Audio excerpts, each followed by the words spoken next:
Prenons la nuance qu'il peut y avoir entre la foi et croire.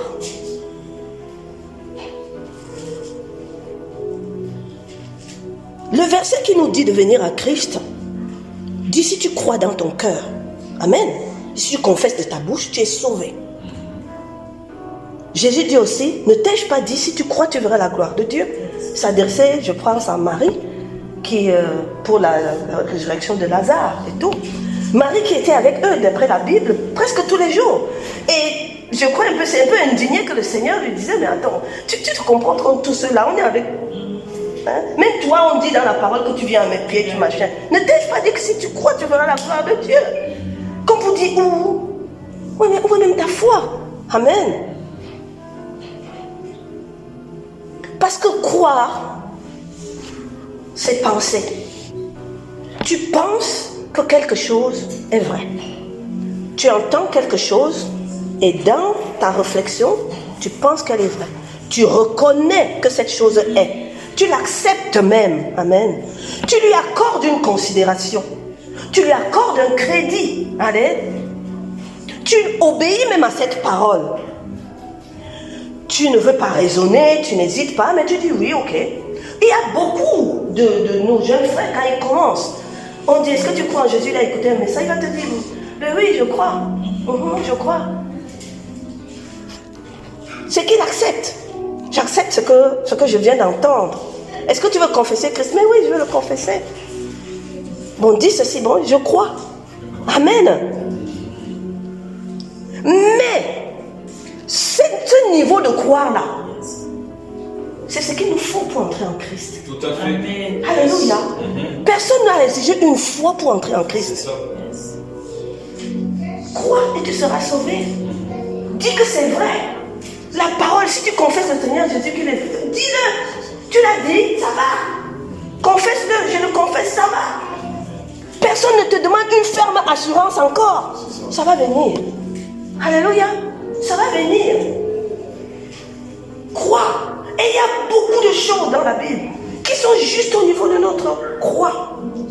Alléluia. Adhère. Amen. Amen. Accepte. Et personnellement, je pense que ça correspond à cette mesure de foi-là, cette disposition de la pensée qui est en tout être humain. Parce qu'il y a une disposition en nous qui nous rattache au Créateur de spiritualité. C'est pour ça que tout homme cherche une spiritualité.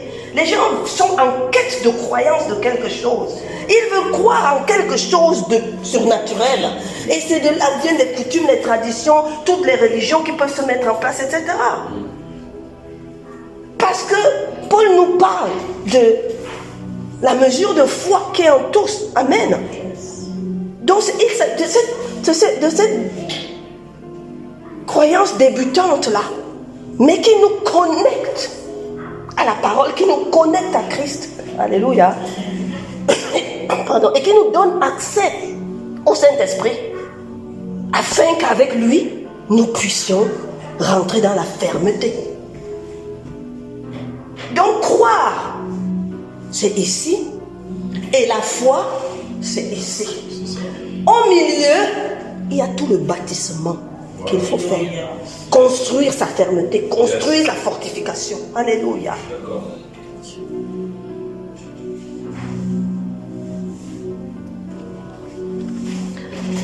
La foi est-elle une question de qualité ou de quantité? Il y a beaucoup d'expressions que notre Seigneur Jésus utilise. On parle de l'homme de peu de foi. Pourquoi avez-vous eu peur, homme de peu de foi? Parle de petite foi. Lorsqu'il qualifie les gens qui sont inquiets pour les petites choses, ne vous ai-je pas dit, regardez les oiseaux, les champs, regardez le blé, etc. Je vous ai dit, ne vous inquiétez plus de ces petites choses. Quand tu t'inquiètes pour tout, tu as une petite foi. C'est Jésus qui dit, hein? C'est pas moi. Il a qualifié des fois de grande foi. Il a dit au centenier qu'il avait une telle grande foi. Il a dit à la femme cananéenne, ta foi est grande. Alléluia. Et n'oublions pas que ni le centenier ni la cananéenne n'étaient ni juifs ni disciples de Jésus. Hein. C'était les gens du monde, hein. C'était les gens de notre prochain. Et c'est à eux que Jésus a dit ta foi est grande. Amen. Amen. Parce que ce qu'ils ont dit,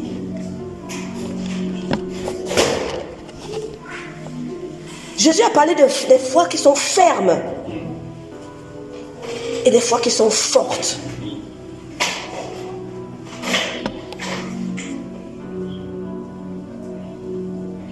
À un moment, même les apôtres demandent à Jésus, augmente notre foi. Et Jésus leur dit, ouais.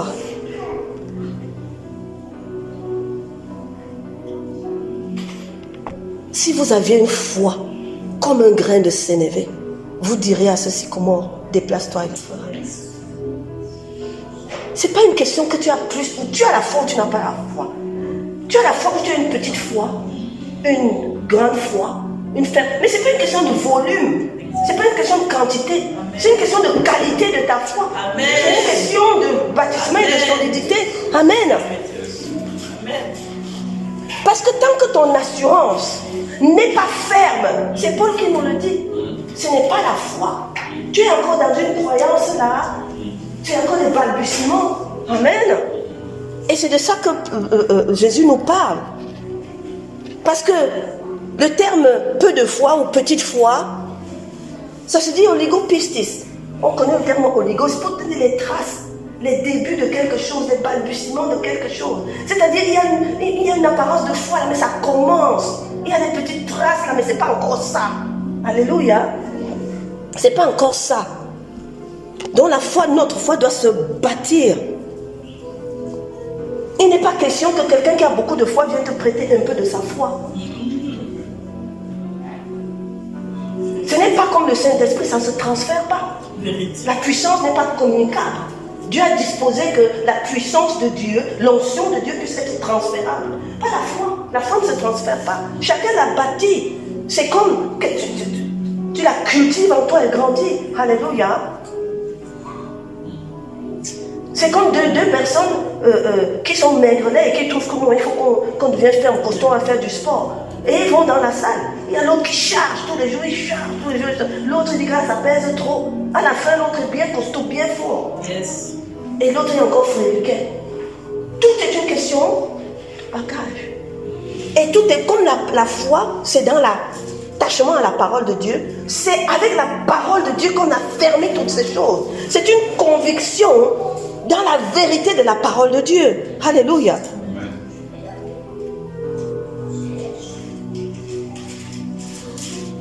Et nous savons qu'il faut ferme, ça s'accompagne. Il faut être patient et persévérant pour bâtir ces choses. C'est une croissance aussi. Mais il y a des personnes, hein, c'est pas qu'il faut connaître toute la Bible pour avoir la foi. Il y a des personnes qui peuvent tenir en fonction du problème qu'ils ont. Ils découvrent un verset. Ils calent là-dessus, monsieur. Ils bâtissent leur foi sur ce verset-là. Elle va gonfler. Et sur ce point-là, ils seront victorieux. Amen. Donc il faut vraiment, une foi, ça s'exerce. Au début, la foi est la dimension du croire. À la fin, elle est inébranlable. Elle devient la dimension de déplacer les montagnes. Alléluia. C'est aussi simple que ça. Alléluia. Amen. Nous avons donc affermi notre foi. Parce que nous sommes des croyants. Et si nous sommes des croyants, c'est que d'avance nous croyons que la parole de Dieu est vraie. Amen. Oui ou vrai? Si nous croyons que la parole de Dieu est vraie, mettons donc notre foi en pratique quotidiennement. Exerçons cette parole-là, mettons-la en pratique. La parole de Dieu te dit que si tu es son enfant, si tu as un malade à côté de toi, oins-le d'huile. Est-ce qu'il t'a dit de faire l'acrobatie?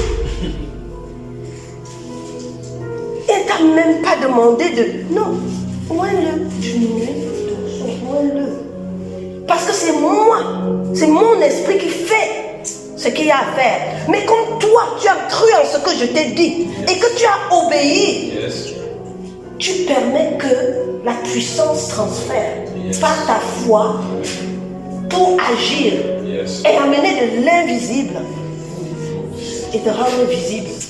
la guérison. Amen. Amen. C'est dans cette disposition que nous devons être. Parce que la parole de Dieu l'a dit. Amen. Amen. Parce que Romains 10 nous explique que la foi vient de ce qu'on entend. Et ce que l'on entend vient de la parole de Dieu. Et Jésus nous dit que votre cœur ne se trouble point. Croyez en Dieu, croyez en moi. Yes. Basta.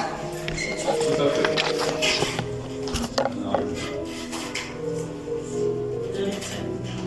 Quel que soit ce qui tourne autour, quel que soit ce qui machin, toi tu dis, moi, je viens de lire ça dans la parole.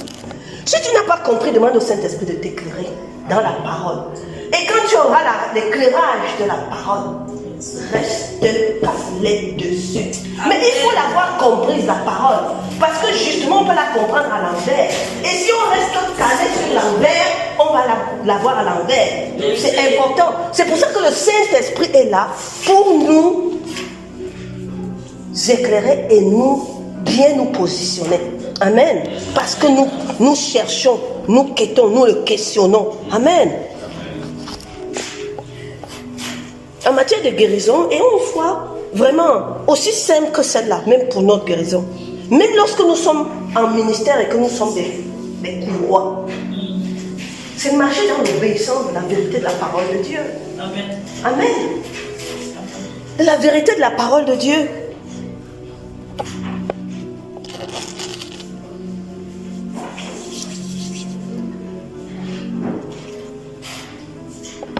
Il continue d'expliquer aux Romains, l'Esprit de Dieu est en nous et peut guérir et ressusciter les morts.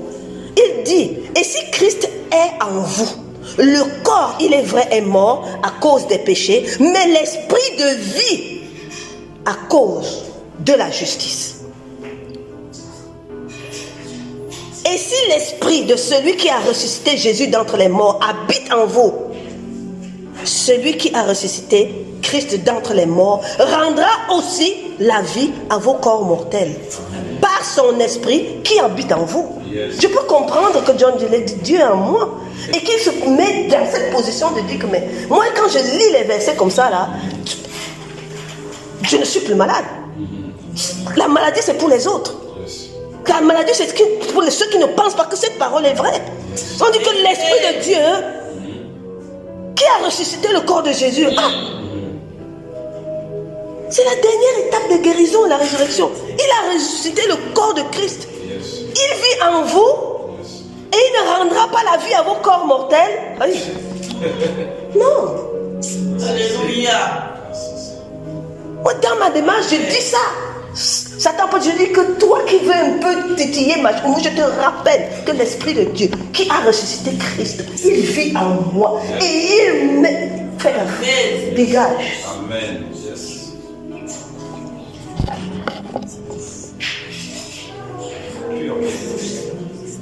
Il dit, Jésus, c'est Paul qui explique, est à l'image de Dieu invisible. Il est le premier-né de toute création. Car en lui ont été créées toutes choses qui sont dans les cieux et sur la terre, visibles et invisibles. Trône, dignité, domination, autorité, tout a été créé par lui et pour lui. Et il est avant toutes choses et toutes choses subsistent en lui. Car Dieu a voulu que toute plénitude habite en Christ. Il a voulu par lui réconcilier tout avec lui-même. Tant ce qui est sur la terre que ce qui est dans les cieux, en faisant la paix avec lui-même par le sang de la croix. Yes. Amen. On a dit tout dans l'invisible et le visible. Ça fait partie de moi. Amen. Yes. Il dit Dieu, béni soit Dieu le Père de notre Seigneur Jésus-Christ, qui nous a bénis de toutes sortes de bénédictions spirituelles dans les lieux célestes. Il faut que nous comprenions ces choses. Amen. La guérison divine, elle est d'abord invisible et elle devient visible par le moyen de notre foi. Amen. Sous la puissance du Saint-Esprit. Parce que nous sommes avec Dieu et celui qui donne la vie aux morts et qui appelle les choses qui ne sont point comme si elles étaient. C'est Dieu. Yes. Et il a disposé toutes ces choses pour nous. Amen. Amen. Il nous fait dire des choses comme des choses qui ne sont point montées aux yeux des hommes, des choses qui ne sont point montées à leur oreille, mais des choses qu'il fait monter dans ton cœur, parce qu'il a disposé ces choses pour ceux qui l'aiment. Comment tu comprends ce verset-là? Comment? Tu danses toute la journée. Alléluia. Si tu penses à ta guérison et que le désir de ta guérison te monte en cœur, il a dit qu'il a disposé ces choses pour ceux qui l'aiment. Tu aimes Dieu, à moins que tu n'aimes pas Dieu. Si tu n'aimes pas Dieu, ce n'est pas pour toi. Donc nous devons comprendre que c'est vraiment une disponibilité. Nous avons une crise card. Nous avons une crise card en main. Ça dépasse la black platine. Tout ce que vous voulez, illimité dans le compte. Amen.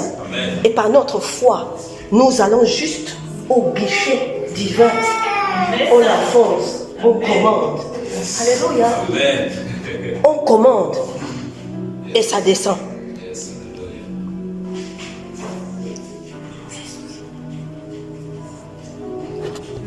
Notre foi est un conducteur. Ça amène ces choses à nous. Amen. Ça amène ces choses à nous.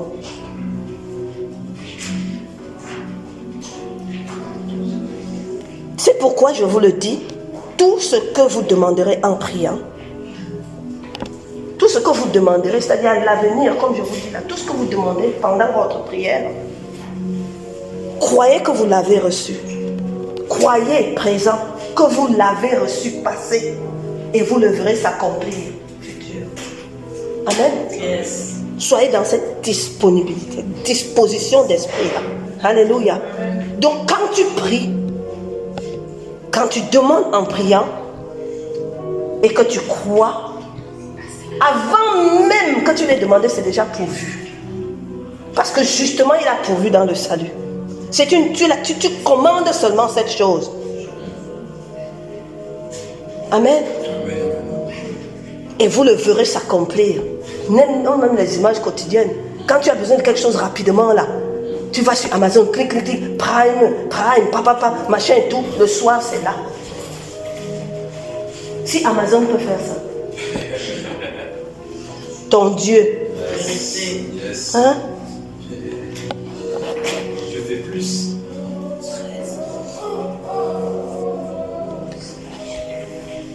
Nous avons auprès de notre Seigneur Jésus l'assurance que si nous demandons quelque chose selon sa volonté, il nous écoute. Et si nous savons qu'il nous écoute, quelque chose que nous demandons, nous savons que nous possédons la chose. Nous savons, il parle là au présent, nous savons. Il n'y a pas de doute. Nous savons que nous l'avons. Nous sommes dans cette fermeté quand nous émettons nos prières. Nous sommes dans cette disposition de fermeté. Mais il a précisé quand tu le demandes dans la volonté de Dieu. C'est-à-dire en conformité avec sa parole. Et en conformité même avec le contexte de sa parole. Parce que sa parole aussi a beaucoup de si, fais comme ça avant. Alléluia. Si tu es dans cette disposition-là, cette chose-là est là. Même si elle n'est pas là instantanément, même si tu ne la vois pas là tout de suite, sache qu'elle s'accomplit. Amen. Donc reste tranquille.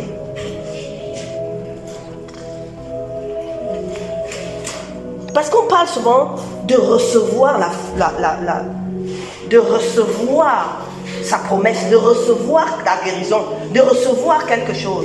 Parce que toute la parole de Dieu est vraie, elle libère.